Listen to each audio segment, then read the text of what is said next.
Welcome to Leading the Next Generation with Tim Elmore. I am your co-host, Andrew McPeak, and our mission here at Growing Leaders is to empower the emerging generations with skills to lead in real life.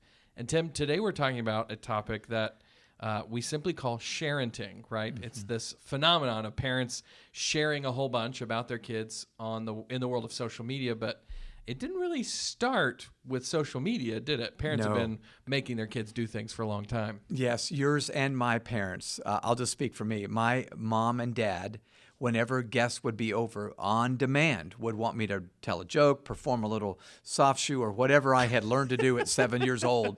And yeah, you're just doing but you had that same thing happen. Oh yeah, probably. I had 2 or 3 jokes that every time friends came over to the house, every time the family was together, they'd say, Andrew, get over here, tell those jokes, Yeah. But I remember vividly there was a moment when I was a younger kid, probably 7, 8 years old, that I went to my grandmother's retirement party. Oh, okay. And I don't know if I was sort of pushed into the center of the room or if I went there willingly, but I entertained the whole room. And for like 10 or 15 years after that, I would have these elderly ladies who I didn't know who would be coming up to me and going, "You were the funniest little kid I've ever seen that night," and I was like, I have no idea who you are because I was 7 years old. But I did a lot of things on cue back then. No doubt about it. But today, listeners, this little phenomenon we're talking about has changed. Absolutely. The game has changed, this sharenting game, and the consequences have changed. So here's a great illustration, Andrew, of what we're talking about. Yeah. So this one particular story, it all started when April, who was Christine's youngest daughter, was 5 years old. Christine knew April was going to be their family's last baby, so she wanted to document everything. Take pictures from her last iPhone. Opportunity. Yeah, that's right. We're going to do everything. And of course, the baby of a family of children often gets a different set of rights and lots privileges. of attention. Yeah. Yes, that's right. So she took pictures of April all the time and then was posting. Well, by the time April was 10, she was avoiding photo ops with mom. She tried to get out of the picture, she literally. started realizing what was going on. Yeah, she was shying away from the camera. By 13, when she had a phone of her own, April began to witness on social media just how much mom had posted on both Facebook and Instagram. And mom didn't realize that. April, as a 13-year-old, felt violated. Yeah. Isn't that interesting? Yeah. So you're my mother, and I love you, but you're doing things to me that you have no idea. Yeah, and you were doing them before I even realized what was happening. That's right. Too. Yeah. So eventually, as a teen, April requested her mom to stop sharing photos of her. Don't share any more photos. And by the way, Andrew, this is not an isolated incident. No. I know of many, many, many middle school, high school, and college students that say, "Mom, I'm just saying, don't, please, don't do it." So now this is interesting. When April finally did ask her mom to stop doing it, Christine didn't get it, and Christine's a wonderful lady. She's certainly not stupid, but Christine was surprised, and she said, "But this is what everybody does, isn't it, sweetheart? You post pictures too, don't you? Why wouldn't you want your mother to do the same?"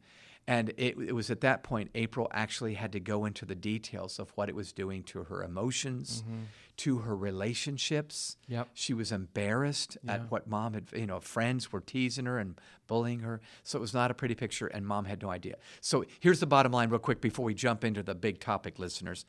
Social media has become a game changer on many fronts.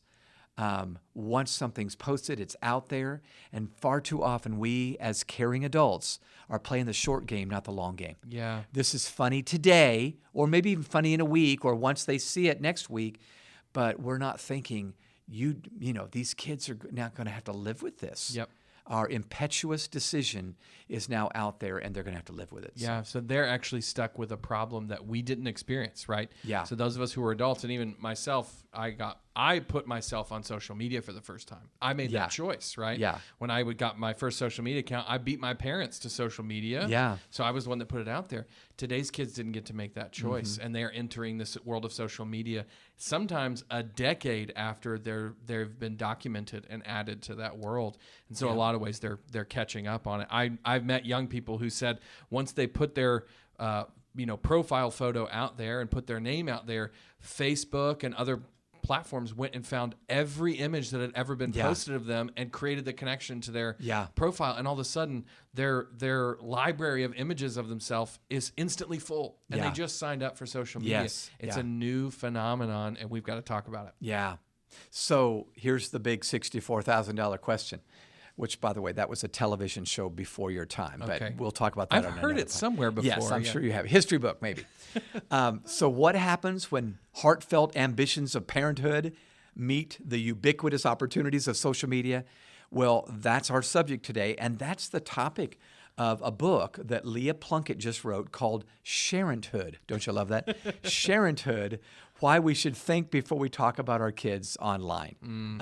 Plunkett argues that sharenting happens anytime an adult who's in charge of a child's well-being, such as a parent or a teacher, transmits private details about a child via digital channels. That's a great definition, I think, of what this means. You're sharing, but it's not just you're talking to your best friend next door. It's now out there in public. And the problem, of course, is even though we may be the parent or guardian, kids are human. Yes. And they're not our possessions necessarily. Yeah. So they're vulnerable, and they know that a picture posted is now, quote unquote, out there for anyone to see at any time in the future. So the debate over sharenting remains, is it a right or is it a request we make of our kids? So I want to say that again. Is it a right we have as parents, or is it a request we make of our kids? And we're going to argue for, just to be a spoiler alert here, it should be a request. And then listen if they hesitate or pause or kind of shake their head or try to skirt around the bush, you need to say, okay, I'm just not going to post it. So before we talk about the sort of like principles and the fact that it is a request we should be making, I'm sure there's one or two people listening at least who are thinking, this is the subject of your whole podcast. It doesn't really seem like that big of a deal, right? Yeah. But there's a lot of evidence out there that's suggesting it's a really big deal. And not just because our kids don't want us to post those things.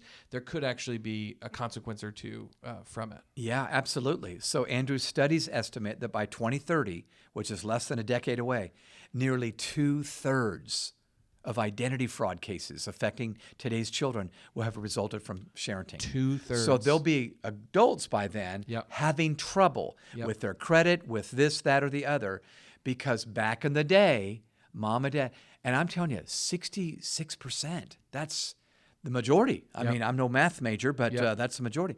So parents, just think about this. You may lead to a real challenge for your kids as adults because of this. Absolutely. When mom and dad post information, they're often not thinking long term. I know I alluded to that fact earlier, but let's double click on this. They're simply thinking about the responses they're going to get online. Absolutely. I'm a parent. I do too. But short-term thinking almost always costs someone in the form of unintended consequences. When we post something, it can be cut apart, remixed, or re-edited in inappropriate videos. And this happens all the time. Post work is a big industry right now. It really is. It really is. And it's so easy to do those things. So if I was to, for instance, post, my daughter's name being born, Catherine Marie, whatever, born on this day, you think nothing about it because you post a picture of a baby. 15, 20, 25 years later, that information is still indexed online. And when that young person becomes an adult, that's the kind of information that can be cut, repasted, turned into manipulated, and be able to steal somebody's identity, for instance. So this won't shock you, but neighbors of mine, Pam and I are getting together with neighbors quite a bit. Neighbors of mine tell me their kids, and these are both teens and young adult children, have all but vetoed any sharing of facts or photos that include them without consent. Ironically, one 19-year-old, Seth, reminded his mother that she had discussed digital citizenship. Isn't this ironic? With him when he was in high school, and now it was time for him to kind of school her on that exact same lesson. Same lesson. Well, that is huge. You actually isolated a couple potential price tags. We talked about the possibility of identity theft, but it's even more than that, right? There are lots of potential costs that could come from doing something like this. So here are some of the potential price tags, listeners, that you might want to just be aware of. Number one, as we have said, stalkers may pick up details on your children and manipulate them later. Okay. Number two, your kids may develop an unintentional distrust in your judgment as a parent. Yeah. I mean, they see you doing this and they go, I don't know if I can trust you. You're too into yourself. And let's face it, some moms and dads are into themselves. Number 3, it can lead to identity fraud, as we said, and the distribution of information among strangers. Okay. 4, it may cause your teenager to withhold information from you. They may not say, here's what I just did, and send a photo exactly because right. they're afraid of. They were opening up and now they're not opening up. Well, guess why? You know? And then lastly, my 5th one, and there's probably 500 of these good reasons, but Sharenting exposes children to the larger digital world without their consent. Now get this, robbing them of a kind of agency. There's many kids today. Actually, I believe it's 32% of Gen Z members are now getting off social media. Well, if you're posting about them, you just rob them of the right or the ability to stay off social media. Yeah. Isn't that their right? You made that choice for them. Yeah, yeah. So according to Plunkett, the author we just mentioned, the underlying problem with Sharenting is the same with many adult world surveillance and privacy issues. The bargain we've made in exchange for these services is that we surrender our data and choose not to imagine the worst case scenarios. And again, 32% of Gen Z are savvy enough now. Social media's been around for a while. I'm not even going to get on it. Yeah. And I don't blame them. So it's so true. And I think the children are seeing the downside and experiencing the downside, but it's time we started seeing it too. Yeah. I think we need a different lifestyle, and maybe just, well, we'll talk about this, a little more caution, a little more thought, but also begin to see, and I love the point that you made on this, begin seeing our kids as human beings. Yeah. And even though they may not feel like they have a lot of agency at 4 or 5 years old, they will one day. Yeah. And let's start leading them as the person they're going to become. Yeah, that's a great statement. In fact, let me just say, listeners, I don't know if this is seems like an indictment. We're really trying to just encourage you in a good direction. In my opinion, though, I got to be honest, too many of us are posting our life instead of living our life. Too much time and energy is spent on spinning our story, filtering our photos on social media sites to appear happy, wealthy, beautiful, and it often costs our loved ones' reputations. So, Andrew, I'm just saying we're about to give some practical steps. I'm hopeful that anybody listening to this will go, maybe I'm doing too much. And maybe I need to shift my energies towards something else. And we're about to share, listeners, there is something else you can do. I love that. So you've written down a couple of practical guidelines that we can follow as we're parenting. So if you're a parent out there and you're wondering, what are the quote unquote new guidelines for this? How can I make sure that I don't step over the boundary? Because we're not saying never post a photo of your kids, right? That's not it.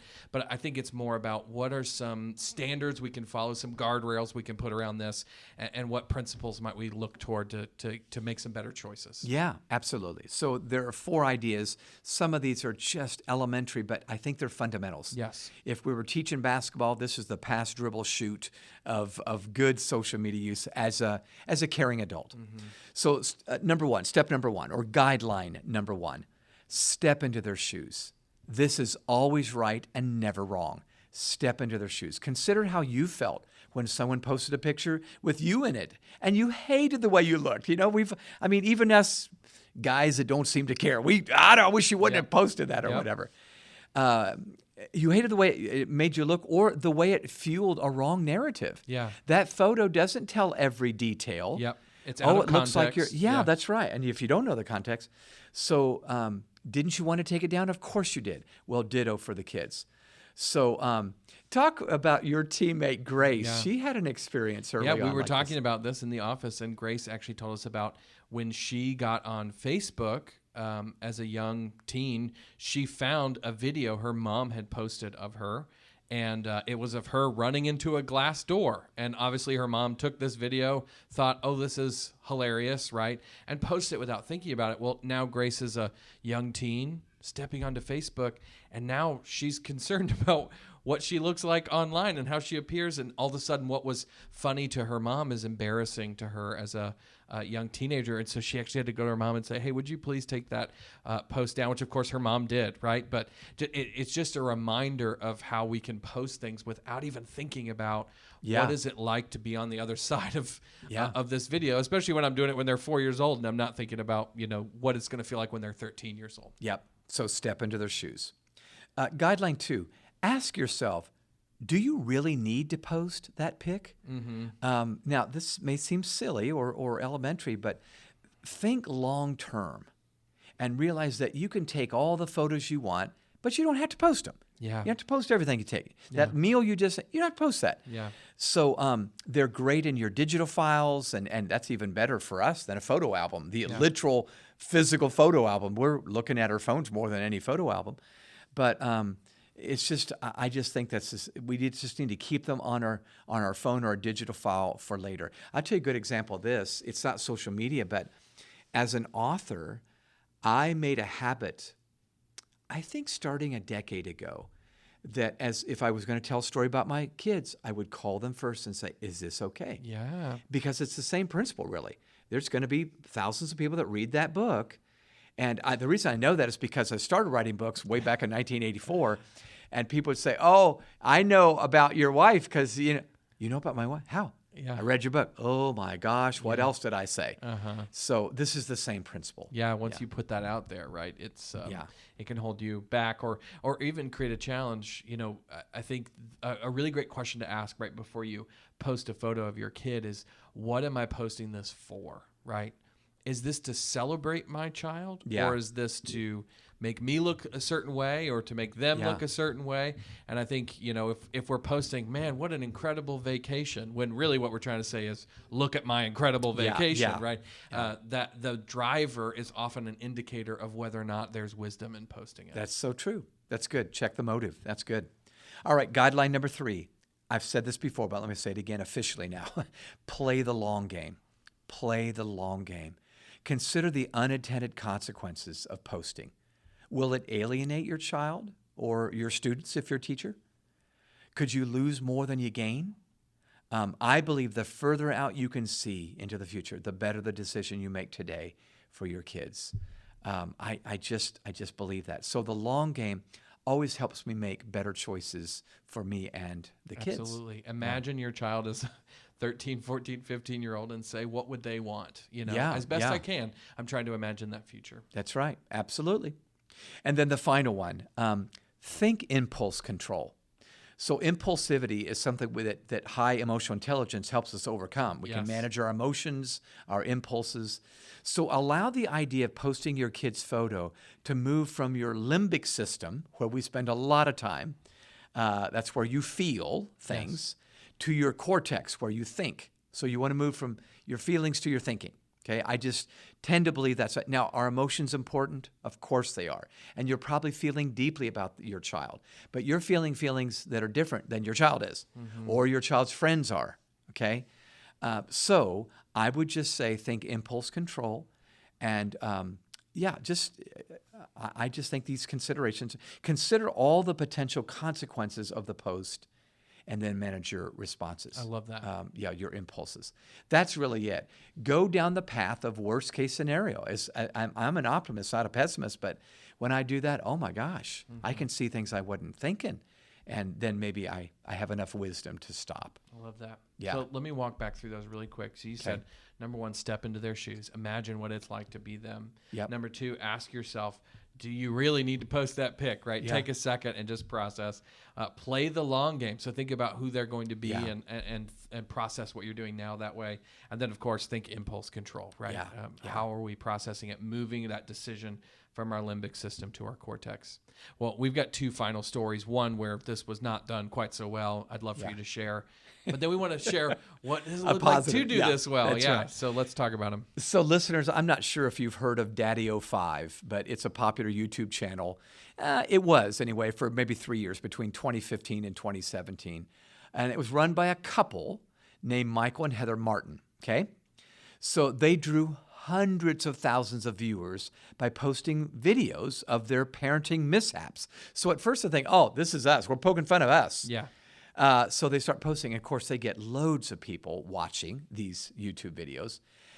So it's their parenting mishaps and their child's foibles. So at first it was about them. Then it became, oh, look, our son just bopped his head or whatever he did. Okay. It all seemed innocent until they were arrested on charges that it was damaging to their kids. Wow. And it wasn't the kids that started this. Yeah. So a psychologist in the trial, when they got arrested, found that two of the children who were 9 and 11 at the time had experienced, and I quote, observable, identifiable, and substantial impairments of their mental and psychological ability to function. Wow. Because of the videos posted on social media. YouTube is social media. Yeah. And the parents had done it completely unaware of what they were doing. They love their children. In Yeah. fact, they love them so much they wanted to take a video all the time. So Michael and Heather are now serving 5 years of probation. And the channel was completely deleted. The Martins' attorney assured the court that the couple would become, quote, more careful with their children in social media. I hope so. Well, I would hope so. Yeah, absolutely. So my big question, Andrew, is what if we started caring more about developing our young people rather than documenting our young people? Yeah. So I know that's not a new thought, but could you just think about it for a minute, listeners? What if I spend as much energy focusing on developing our young people than documenting our young people? And maybe we even use social media to do just that. Absolutely. Maybe we're just repurposing the social media. And you've got a great story. We both love this story, but would you tell the story about Liam? Because I think he's a great example, he and his parents, of doing this right. Absolutely. Liam was a college sophomore. He was actually at Yale University, one of those smart kids, right? Yeah. And he gets sent home like so many other kids were in 2020 during the pandemic. And once he gets home, I think Liam said in an interview that he played some video games for a while and tried to fill his time, but really felt like he wasn't contributing that much. I know a lot of students felt stuck, like they didn't have much to do when they were at home. Well, one day his mom comes to him because of something she saw on Facebook. Okay, so there's the social media. What she had found was a local lady by the name of Carolyn. Carolyn was 85 years old. And right there towards the beginning of the pandemic, when so many of us didn't know what was really going on and we weren't really sure, Carolyn didn't comfortable about going out and getting groceries for herself. She was immunocompromised and just worried about what might happen to her.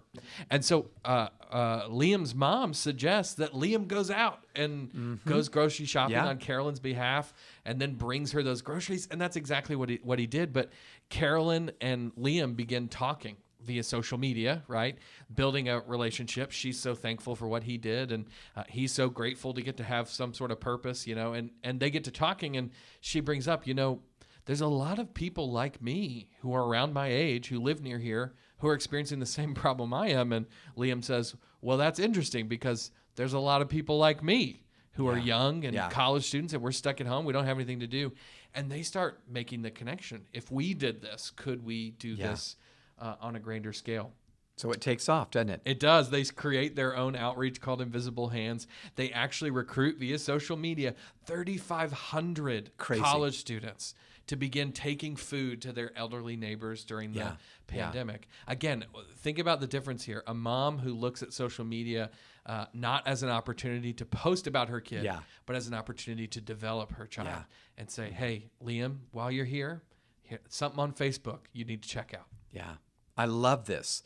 And what I love about it is social media was still part of the equation, but mom wasn't thinking about, I just want to post pictures of my son. He's home from Yale during the pandemic. Yeah. She's thinking, wow, this could be redeemed. Yeah. And of course it was. Yeah. And these students needed no help in figuring out how to solve problems and serve people using this platform. Yep. All they needed was to be aware. And this is one of the beautiful things that social media really should be for. Yeah, that's right. Is awareness of things like that. So it was a mom who was thinking long term, just like we want our kids to think. It was a mom who was controlling impulses, just like we would like our kids to do. And in fact, those exact characteristics are the same characteristics that you find in a program like social emotional learning, competencies like that. That's right. Yeah. Those things that we want our kids to develop. If you're looking for a more practical way to have some of these conversations, obviously changing some of our habits around social media is a big part of it. But if you're looking to be even more intentional, we would submit to you our Habitudes for Social and Emotional Learning program. I think it's a great way. It's not the only way, but it's a really great way that we're quite fond of to have some of these conversations about controlling impulses and thinking long-term and making wise choices and all of those things. So if you're interested in finding out more about that, go on over to growingleaders.com/SEL, and you can find out more about Habitudes for Social and Emotional Learning. As always, if you are interested, we would love for you to rate this podcast. Give us 5 stars on iTunes or wherever you get your podcast. We would love for you to rate us there. If you found this podcast particularly helpful, share it with a friend. Pass it along. If you would like to connect with us on social media, we try and post some positive things as often as we can. We would love to connect with you there. We're at Growing Leaders and at Tim Elmore, pretty much everywhere you are. And then finally, if you've got ideas for this podcast, people we should interview, subjects you'd like for us to talk about, shoot us an email. It's podcast@growingleaders.com. Tim, thank you so much for challenging us and helping us think about what we post online, being a little bit more wise about that. Thank you all for listening, and we'll see you next time.